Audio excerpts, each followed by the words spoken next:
कार्तिक मास माहात्म्य कथा अध्याय 3।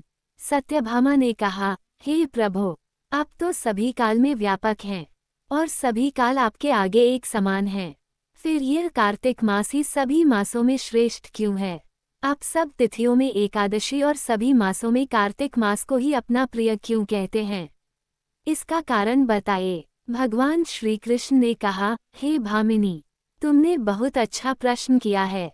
मैं तुम्हें इसका उत्तर देता हूँ। ध्यानपूर्वक सुनो। इसी प्रकार एक बार महाराज बेन के पुत्र राजा पृथु ने प्रश्न के उत्तर में देवर्षि नारद से प्रश्न किया था, और जिसका उत्तर देते हुए नारद जी ने उसे कार्तिक मास की महिमा बताते हुए कहा, हे राजन, एक समय शंख नाम का एक राक्षस बहुत बलवान एवं अत्याचारी हो गया था।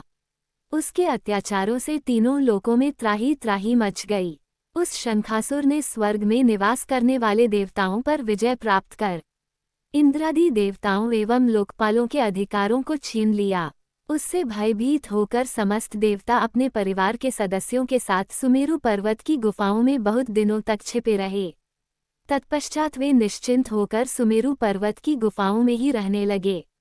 उधर जब शंखासुर को इस बात का पता चला कि देवता आनंदपूर्वक सुमेरु पर्वत की गुफाओं में निवास कर रहे हैं, तो उसने सोचा कि कोई दिव्य शक्ति अवश्य है जिसके प्रभाव से अधिकारहीन ये देवता अभी भी बलवान हैं।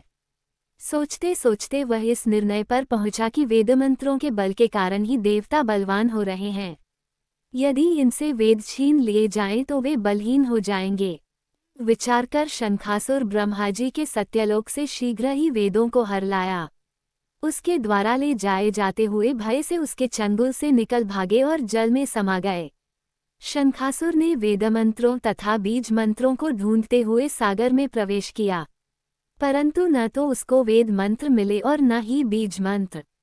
जब शंखासुर सागर से निराश होकर वापस लौटा तो उस समय ब्रह्माजी पूजा की सामग्री लेकर सभी देवताओं के साथ भगवान विष्णु की शरण में पहुँचे और भगवान को गहरी निद्रा से जगाने के लिए गाने बजाने लगे और धूप गंध आदि से बारंबार उनका पूजन करने लगे। धूप, दीप, नैवेद्य आदि अर्पित किए जाने पर भगवान की निद्रा टूटी और वह देवताओं सहित ब्रह्माजी को अपना पूजन करते हुए देखकर बहुत प्रसन्न हुए।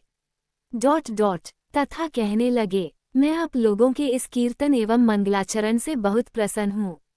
आप अपना अभीष्ट वरदान मांगिए, मैं अवश्य प्रदान करूँगा। जो मनुष्य आश्विन शुक्ल की एकादशी से देवोत्थान एकादशी तक ब्रह्म मुहूर्त में उठकर मेरी पूजा करेंगे, उन्हें तुम्हारी ही भांति मेरे प्रसन्न होने के कारण सुख की प्राप्ति होगी। आप लोग जो पाद्या, अर्घ्य, आचमन और जल आदि सामग्री मेरे लिए लाए हैं, वे अनंत गुणों वाली होकर आपका कल्याण करेगी। शंखासुर द्वारा हरे गए संपूर्ण वेद जल में स्थित हैं। मैं सागर पुत्र शंखासुर का वध करके उन वेदों को अभी लाए देता हूँ। आज से मंत्र, बीज और वेदों सहित मैं प्रतिवर्ष कार्तिक मास में जल में विश्राम किया करूँगा। अब मैं मत्स्य का रूप धारण करके जल में जाता हूँ। तुम सब देवता भी मुनीश्वरों सहित मेरे साथ जल में आओ। इस कार्तिक मास में जो श्रेष्ठ मनुष्य प्रातःकाल स्नान करते हैं, वे सब यज्ञ के अवघृत स्नान द्वारा भली भांति नहा लेते हैं। ये देवेंद्र, कार्तिक मास में व्रत करने वालों को सब प्रकार से धन, पुत्र पुत्री आदि देते रहना और उनकी सभी आपत्तियों से रक्षा करना।